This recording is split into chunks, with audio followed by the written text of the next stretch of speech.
Thanks a lot. Why do we have a switch now in the topic? I hope you still have energy. It's the third presentation in a row, and I know how it feels when you sit there. So I hope I can give you enough interesting input now that you can keep focused. Maybe a few words about myself, why I'm here. My name is Dominik. I'm responsible for sourcing and product management at Wipag. I'm responsible for the products and also the waste which is actually necessary to produce feedstock, to produce this kind of materials for sustainable products.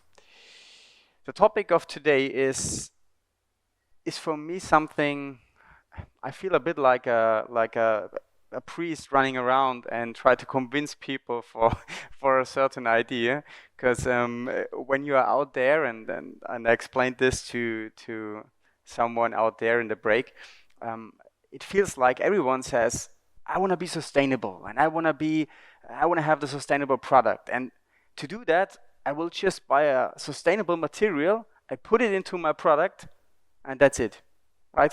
And once of a sudden, I'm a sustainable company and have sustainable products. And this is not the way. Sorry, but there is way more to do to really establish circular products and sustainable products. And that's why I talked today about design for circularity. I have also a process example here I want to show to you what we do as Wipag. So let's jump into it. First of all, who are we? Who is Wipag? This is a PDF, that's why you have this picture in the picture, but it should showing our location in Gardelegen. Wipag is a recycling company. We have our roots deeply in automotive industry. This is one of our plants, and the picture in the picture shows one of our feedstocks. And why I put this picture here is I want to make clear that what we do is working with waste. Yeah, we are dealing with the stuff which looks a bit ugly, which is difficult and complex, and we try to bring it back into the loop.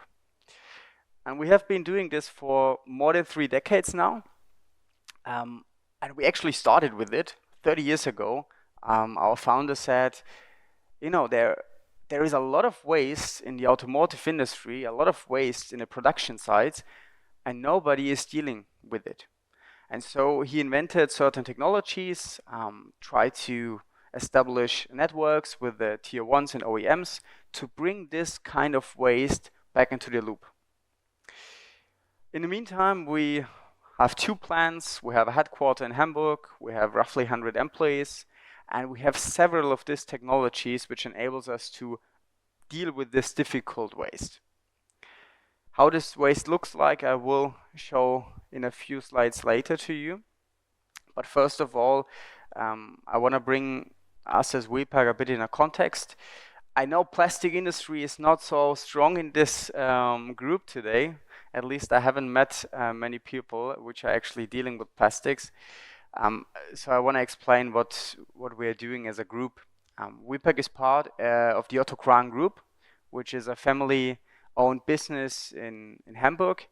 And we have several companies within this group, like Albus Plastic, which is, or Albus Distribution now, which is our distribution companies for plastics. We have Mocom, which is our sister in producing compounds. And we have the Krahn chemicals and new businesses. So what means that we as a Wipag, even if we are not the biggest company, we have an international network and can extend our ideas a bit further than we were used to do before. But let's now go into the processes, right? What is actually happening? When we talk about recycling, most of the people think about the yellow bag in Germany. I'm not sure how it is called in other countries, but we have this yellow bag and you put all your plastic in and then you know this is safe and recycled and that's it. But there is a bit more plastic out there, and I think every one of us has some of this plastic in our pockets somehow, in phones or in other technologies like here. And this also has to go back into the loop. So what we do is we try to focus on technical applications with technical polymers in it. So if you have some examples here on the left side, this is a shredder light fraction, bumpers, dashboard, spoiler, mirror housing, all these plastic parts from a car. That is our feedstock. That is the source of our products. And when we talk about polymers, then it's mainly technical polymers like PP, PPE, PDM, ABS, PC, ABS, and polyamides. These kind of feedstocks then goes into our processing, what you can see here in the middle. So we use a big toolbox of different recycling technologies like composite separation, decoating, carbon fiber recycling, but as well as separation processes like density, optic, color, demetallization, you name it. And in the end, we go into a regranulation and compounding. And this makes us quite different to many of the other recyclers because we start with the waste and we end with a ready-to-use compound which can be used directly for a new application. So we try to be in the whole chain in that matter. And this compound we then sell either in an open loop, which means we gather the waste on the market, we recycle it, and we then sell the compound to someone on the market. Or the preferred option, we close the loop and we gather material from one company or one industry, we recycle it, we give it back to them, and in the best case, they can even use it for the same application. Rough explanation of what we are doing. Let's now go one step backwards and let's have a look on the market itself. What is actually happening in recycling of engineering thermoplastics? So the difficult stuff, not the things in the yellow bag. I want to say something before I show the figures to you. When you are on an event like this, usually everyone has some figures and some data, and even if they talk about the same topic, they look different. So the most important stuff of the figures I will show to you later on is the message, right? Where are we today? So don't ask me about the last number of this sheet. But maybe first of all, what is actually happening? Where do we stand? What is happening to me every day is the companies come to me and say, we want to have sustainable products. We want to hire our percentage in our product when it comes to recycling material. And we want to lower the global warming potential. And this is awesome. This is really great. I love that. It's really a push in the market. But there is a big lack of closed-loop recycling. Nobody of these companies is actually thinking about the waste they generate and the materials which are needed to produce a sustainable product. So there is no thinking in preparing a product which can be recycled, and even less creating a loop, a supply chain which enables us to bring these materials back to the companies who can recycle it. And this is the gap we have to close if we really want to become a circular economy in Europe and on this planet. When we look on the numbers, it shows that it's very little recycling materials in new products compared to fossil-based materials. So the plastic we use is mainly prime, as we call it. You can see that this is happening in all industries. Packaging, I could imagine now is starting to grow because of the new laws from the European Union, but all the others are really unmentionable in my opinion. It's really small. And the recycling content is growing, as you can see here, from 2018 to 2020. And it's continuous like that, that's fine, but it's very small. And what I mislike the most is that we in Germany, we like to say that we recycle everything, right? We have no landfill and everything is cool. But what's actually happening is that the most of the material still goes into energy production. It's cool, yeah, it's fine. We don't put the materials into rivers or into the ocean, and that is a big step. But there is a resource we can use, and we don't use it efficiently, in my opinion. And it's simple. Why we don't do it? Because we don't have the system to actually steer the streams. So where do we heading for? What would be the ideal world? What would we like to create? we have to steer these goods not into chemical plants to make energy. We need to steer them to recycling partners. But to do so, we need to design the products recyclable. So material selection, what kind of plastic should I put in, what kind of material, how does the product look like, how can I disassemble the product in the end so that I have the different parts, maybe even can repair them. There are many things to do before recycling, of course, but this is a whole topic of the supply chain. And the recyclability is one thing, but it's also controlling the material flow. I have one example to tell you about that. I was in March in a conference in Berlin about biopolymers, and I was talking about recycling there. I think I was the only guy talking about recycling. All the other ones talked about biopolymers, so I was a bit wrong on the spot. But what was interesting for me is that I met people, and one guy, he said, yeah, I'm looking for sustainable materials for cars. Yeah, I want to have a glove box made out of sustainable materials. And I said to him, yeah, it's cool, but are you sure that biopolymers is the right thing? Because we want to recycle it later on. It won't be on a compost station, right? He said, yeah, absolutely. 10 minutes later, he was talking to another company selling compostable biopolymer, and he said, can you offer me this grade because I want to put it into this car?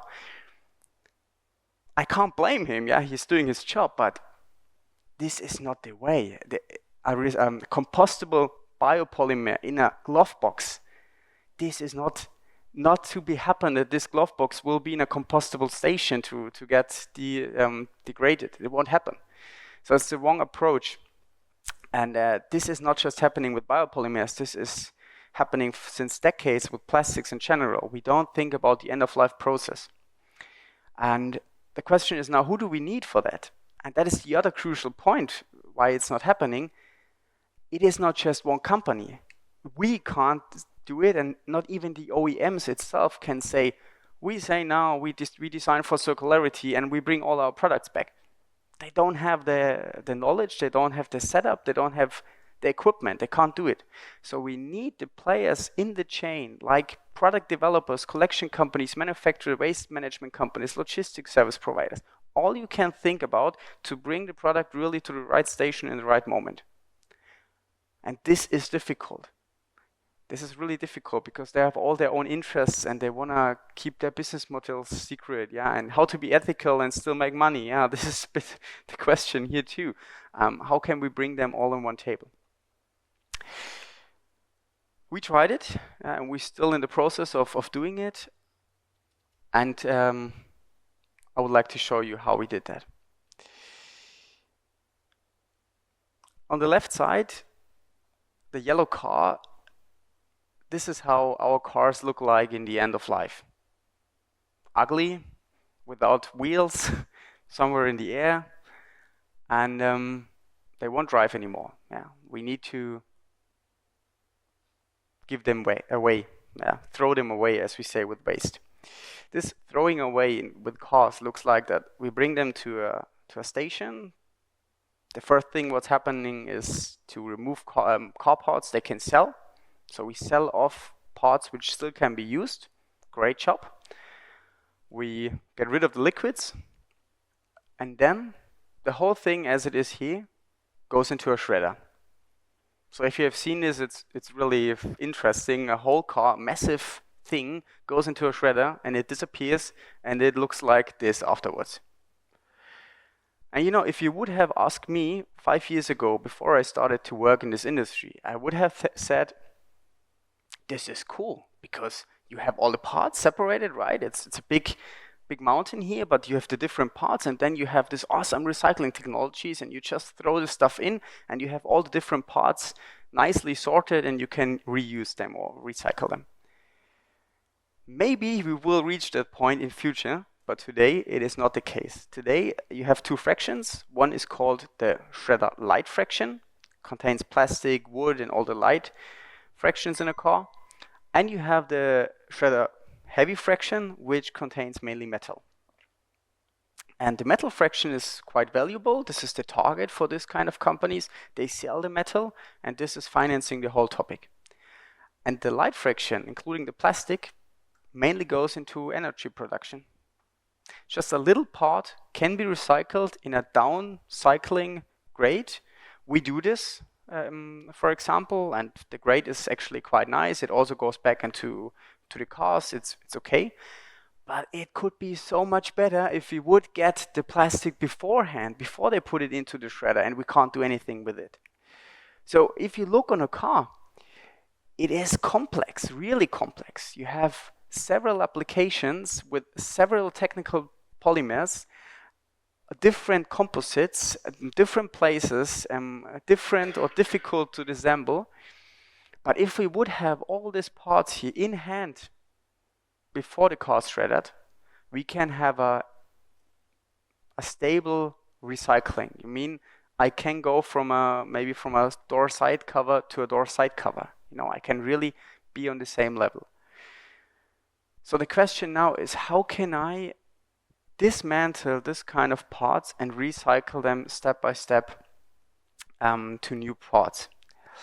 And what we do with certain partners we found, we help them to disassemble the car in the first place. We show them which kind of car parts are interesting for us. How do you have to sort them? What is actually how do they have to look like? Some of them, they are very careful in dismantling because they're used to sell the material. We say, just do it very roughly. It doesn't matter if it's broken, but it has to be a part in a certain box. And if we have then the certain streams coming from them, we can use our recycling technologies, the separation, everything I have shown to you on the second slide or third slide. We can then do this and produce a compound which can be used for similar applications again.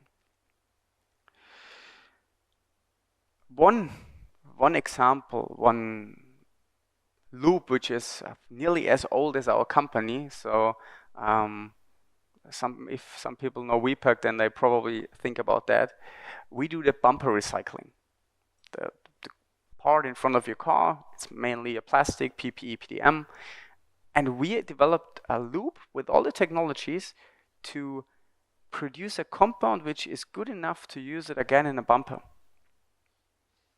Great. Super easy. The car can be dismantled easily because it's an outside part, right? And we can do this post-industrial and post-consumer. Nice.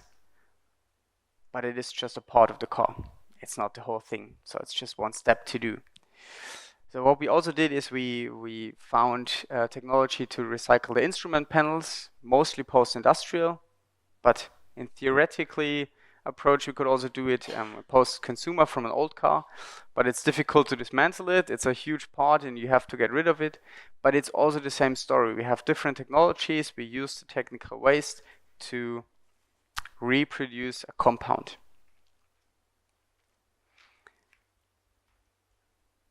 But how can we get better on that? As I said, you need to have all players in one box. This is a slide that's talking about recycling as a service, and it shows a bit the different steps we have to go through if we have a new waste stream. But the important point is with whom you do that. Wipag, for example, we are in two huge automotive projects with, in that case, BMW and Audi, and we are trying to bring all the players on one table. We talk about the different materials in a car, and in the project we go step by step through it to recycle it to bring everything back. But at the same time we give them advices how to improve the design of the products and improve it not just for us, improve it for all the players in the chain. Because this is also not, I don't want to tell you that Wipag is the solution provider for all of this, not at all. There's many problems we can't solve, but we want to create a network together with these companies to help, even if we are not the right company. So what is needed actually? Maybe to summarize it and to give a bit of an impulse, even if you maybe not working in plastic industry, but I think it is also available for several other industries. If we really want to make this work, this circularity topic, we have to design the products for circularity. And this is not a one company job. This is something where we have to work together. And switch focus from price to sustainability fits also to how to make money with it. Yeah. In my opinion, we can earn money with it, even if we don't have the focus on prices, because we have an extra value we can sell. We have to make that happen also with the regulation. In Europe, there's a lot happening which is supporting us. This is a great help. But in the end, it has to be an efficient process, right? It's not just about having a regulation, you follow it. You want to have a system which in the end is efficient enough to compete with the whole globe, even without regulation. You have the collection systems, you have to involve the stakeholders, and you have to do this holistic thinking to transform the whole topic into a circular economy. So yeah, I hope I could give you a little idea. I think I was a bit too fast maybe to go through it, but I hope we can use then the time to discuss a bit on the roundtables. For me, it was a pleasure to speak here, and let me know if you have any questions afterwards.